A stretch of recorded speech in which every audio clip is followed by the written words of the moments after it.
अस्सलाम वालेकुम दोस्तों, कैसे हैं आप सब लोग। उम्मीद है आप सब ठीक होंगे। मैं भी ठीक हूँ। और आपको हमारी वीडियो कैसी लगती हैं तो प्लीज़ कमेंट में बताइए।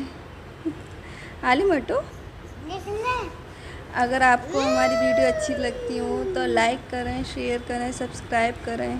आज वैसे ही मेरे पास कुछ ज़्यादा है नहीं बताने को, और आज मैं सोच ही रही थी कि वीडियो बनाऊँ या ना बनाऊँ। फिर मैंने सोचा चलो बना ही लेती हूँ एक वीडियो। और आज मैं आपको अपने बारे में बताती हूँ। मेरा नाम अंजुम अली सैफ़ी है, और जो मेरे शौहर हैं उनका नाम शमशेर अली सैफ़ी है, और जो मेरा बेटा है उसका नाम आलिम सैफ़ी है। और हम दिल्ली में रहते हैं। दिल्ली में हम 3 महीने पहले ही शिफ्ट हुए हैं। दिल्ली में हम 3 महीने पहले ही शिफ्ट हुए हैं। दरअसल मेरे जो शौहर हैं उनकी जॉब लग गई है सचिवालय में, तो उन्हें यहाँ से आने जाने में बहुत ज़्यादा आसानी रहती थी। इससे पहले हम नोएडा रहते थे। नोएडा में जो मेरे हस्बैंड हैं वो जीआईपी मॉल में जॉब किया करते थे। एक डेल कंपनी है लैपटॉप की, उसमें मैनेजर थे। हमारी छोटी मोटी फैमिली है, जो भी है जैसी भी है, बस हैप्पी फैमिली है। और 3 महीने पहले ही शायद मेरे देवर हमारे पास शिफ्ट हुए हैं। वो 3 महीने पहले गांव से आए हैं। जो मेरे सास ससुर हैं वो गांव में रहते हैं। एटा मैनपुरी के पास एक गांव है छोटा सा मानपुर, वहाँ रहते हैं। वो नहीं आ सकते क्योंकि वो लोग ज़मीन वगैरह की जो दिक्कत है वो इस वजह से वहाँ पर रहते हैं। और मेरे जो शौहर हैं उनको जॉब की बहुत ज़्यादा परेशानी थी, इस वजह से हम लोग दिल्ली शिफ्ट हुए हैं। और ये मेरा बेटा है जो बहुत ज़्यादा शैतान है। और मेरी फैमिली में कुछ ज़्यादा ही लोग नहीं हैं, बस एक सास है, ससुर हैं, और ये हैं आलिम के पापा हैं, और मेरे एक देवर हैं। टोटल हम अभी 5 लोग हैं।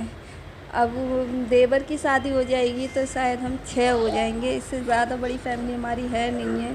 और और मैं हाउस वाइफ हूँ। जैसे कि होती हैं लड़कियाँ, ज़्यादातर हाउस वाइफ ही होती हैं, तो वही हूँ। मैंने कोशिश की थी कि मैं डॉक्टर बन जाऊँ। मैंने बहुत ज़्यादा कोशिश की, और मैं जा भी रही थी, डॉक्टरी कर भी रही थी, और बहुत पढ़ाई भी की थी मैंने। जाने लगी थी मैं, और कुछ सीख भी गई थी, कुछ नॉलेज भी आ गई। मगर जब मेरे हस्बैंड को दिल्ली आना शिफ्ट हुआ तो फिर मेरी डॉक्टरी की जो लर्निंग थी वो आधी ही रह गई, नोएडा में ही रह गई। यहाँ थोड़ा मैं कोशिश करती हूँ कि हाँ मैं अब जाऊँगी, अब लगा कर आऊँगी, मगर ऐसा कोई टाइम ही नहीं मिलता है, ऐसा कोई वक्त ही नहीं मिलता कि मैं चली जाऊँ और थोड़ा अपनी पढ़ाई पे ध्यान दे लूँ। मगर हाँ, मुझे डॉक्टरी करनी है, आगे पढ़ना है मुझे, और अपनी लाइफ में कुछ बनना है। वही एक जुनून है मेरे अंदर, जो मुझे कुछ करना है। अब लोग क्या कहते हैं इससे मुझे कोई फ़र्क भी नहीं पड़ता कि लोग क्या कहेंगे। जो मेरा दिल करता है मैं वो करती हूँ।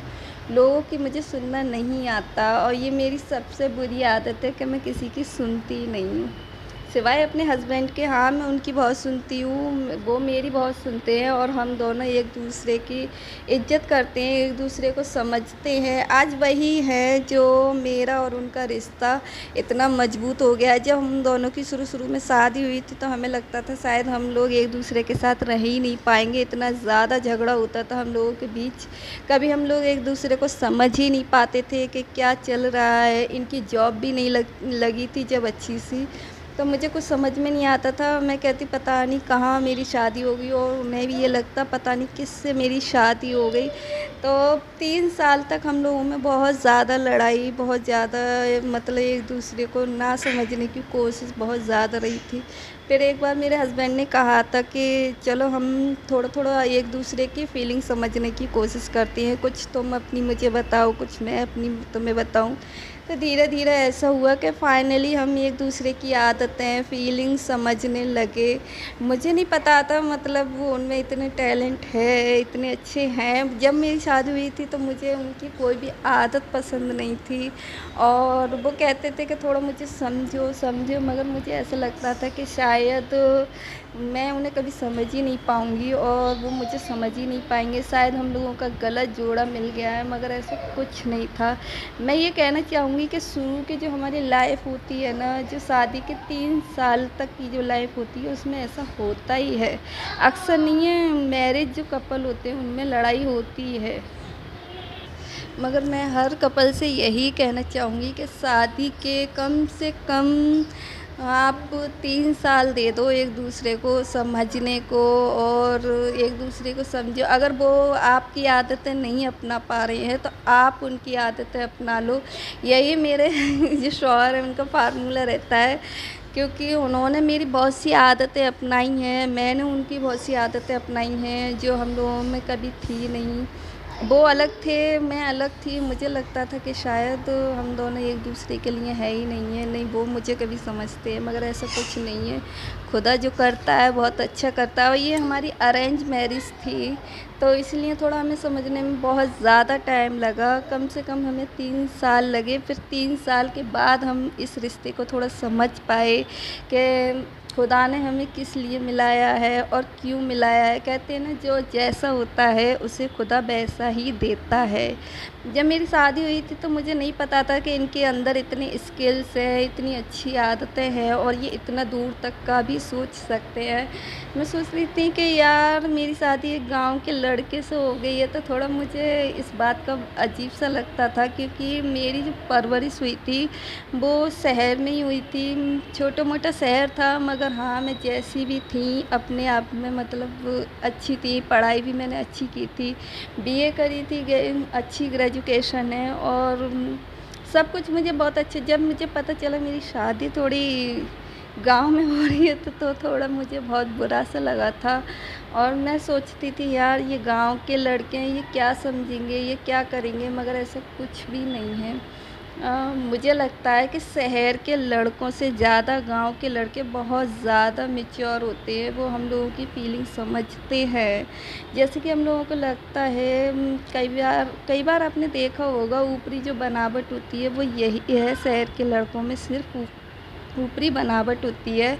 और जो गाँव के लड़के होते हैं वो बेचारे इतने ज़्यादा ऐसे नहीं होते ना कि सीधे-साधे टाइप के होते हैं, तो वही थे, वो वही थे। और जब मैं उनको थोड़ा-थोड़ा मैंने समझा, जाना, तब मुझे सच में बहुत अच्छा लगने लगा। मैं कहने लगी कि शायद खुदा ने मेरे नसीब में कुछ अच्छा लिखा है। और आज भी मैं जैसी हूँ, जो भी हूँ, उन्हीं की वजह से हूँ। मैं कुछ भी करूँ अपनी ज़िंदगी में, वो मेरी लाइफ़ में कोई दखल-अंदाज़ी नहीं करते हैं। मैं जैसा चाहूँ वैसे रहूँ, कुछ भी कहूँ, कहीं जाऊँ, कहीं आऊँ, कोई रोक-टोक नहीं है। जो भी हूँ, जैसी भी हूँ। और इससे पहले मैं कहना चाहूँगी कि शादी के बाद मैं अपनी लाइफ़ और अच्छी जी रही हूँ। शादी से पहले मुझे इतनी आज़ादी नहीं थी, मैं कहीं ज़्यादा नहीं जाती थी, ना ज़्यादा बोलती थी। किसी के सामने बोलने से भी मुझे डर लगता था कि कहीं कोई बुरा ना मान जाए, मगर ऐसा अब नहीं है। अब तो मेरे शौहर ने मुझे खुली छूट दे दी है, कहीं जाओ, कहीं किसी से भी बात करो, कुछ भी सीखो, कुछ भी स्किल्स लो, कुछ भी सिखाओ, जो चाहे वो करो, जैसा चाहे जियो, जो मन कर रहा है वो पहन लो। शादी से पहले इतना नहीं था, थोड़ा माँ-बाप का डर था और थोड़ा समाज का डर था कि लड़की होने की वजह से कौन क्या कहेगा। मगर अब मुझे कोई फ़र्क नहीं पड़ता, क्योंकि जब मेरे शौहर ने मुझे पूरी छूट दे रखी है कि तुम जाओ जैसा चाहो, और जिसकी मैं इज़्ज़त हूँ, जब वो मुझसे कह रहा है कि मुझे तुम पे भरोसा है, आप जैसा चाहो वैसा करो, तो फिर मुझे इस समाज से, दुनिया से कोई फ़र्क नहीं पड़ता। मैं जैसी भी हूँ अपने आप में बहुत खुश हूँ और खुदा का लाख-लाख शुक्र अदा करती हूँ कि मुझे इतना अच्छा हस्बैंड दिया।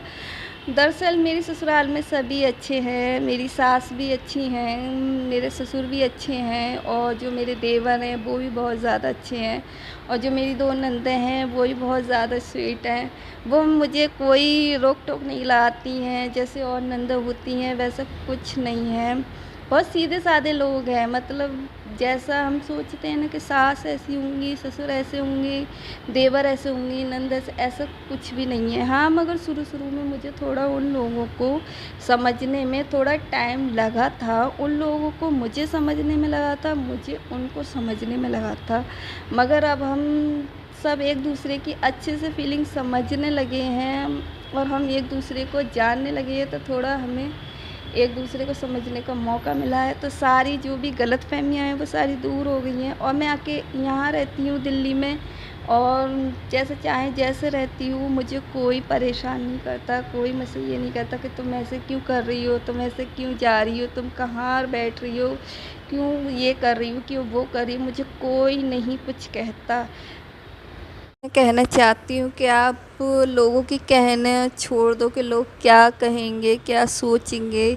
आप अपने आप में ठीक हो तो फिर आपको किसी की ज़रूरत ही नहीं है ये सोचने की लोग क्या कहेंगे, और आप बहुत खुश रहोगे अगर ये आपने एक्सेप्ट कर लिया कि हम जैसे हैं हमें वैसे ही रहना है, और हमें अपने आप में कोई बदलाव नहीं लाना है, क्योंकि खुदा ने हर किसी को अलग अलग बनाया है। अगर हम चाहें कि नहीं हम इसकी तरह हो जाएं, उसकी तरह हो जाएं, तो ऐसा कुछ नहीं है। जो आपकी आदतें हैं वो आपकी ही रहेंगी, जो अल्लाह ताला खुद ही दे देता है किसी न किसी को। ये बहुत परेशान करता है। अब ये क्या है आलिम? खाने के लिए है। अच्छा, ये खाने के लिए तो उधर खा लो ना। मैं अब ये वीडियो यहीं पर ख़त्म करूँगी, क्योंकि जो मेरा बेटा है ना वो बहुत ज़्यादा परेशान करता है। अगर आपको मेरी ये वीडियो अच्छी लगी तो प्लीज़ इसे लाइक करें, सब्सक्राइब करें, और सबसे बड़ी बात इसे शेयर करें। Thank you.